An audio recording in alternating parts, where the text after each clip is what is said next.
right from the beginning. My dad was racing Ironmans when I was growing up.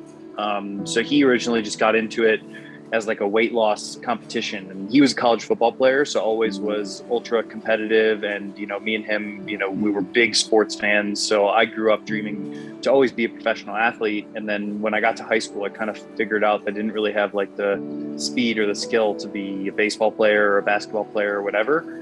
And then, I think my early years in high school and kind of like end of middle school, I was kind of waning a little bit. And my dad was racing Ironmans. He's like, hey, why don't you just come train with me? And it was one of those things where I didn't really have much of an identity at the time. And triathlon was something unique that kind of allowed me to sink my teeth into. And it was really just an opportunity for me to hang out with my dad. And we kind of developed, a pretty strong bond, just having this thing that we could do together.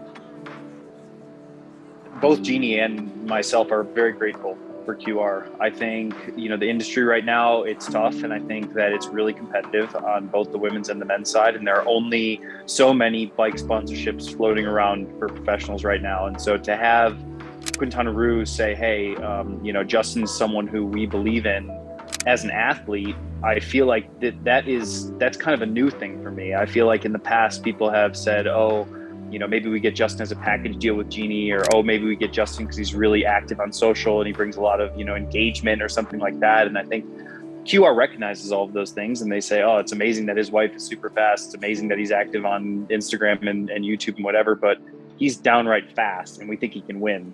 And that means so much to me. It means more than almost anything else. So to have someone who says, hey, we want to be here for you every step of the way and try to give you the tools to be as fast as possible. It's a really awesome partnership. And I think it's one of the partnerships out there that is really, in my opinion, I think equally balanced. I think I try to do my best to be an awesome ambassador for QR, do all the things on social, go out there and try and win races and this and that. And they provide me the tools and the equipment that I need to be as fast as possible. So we hope that, this is my third season on QR, and I envision it as being like a super long-term partnership because the equipment is industry leading. And I just feel grateful that they took a bet on me when I don't know if anyone else would, and hopefully it's paying off a little bit now. And I hope to pay it off more as we continue down my career.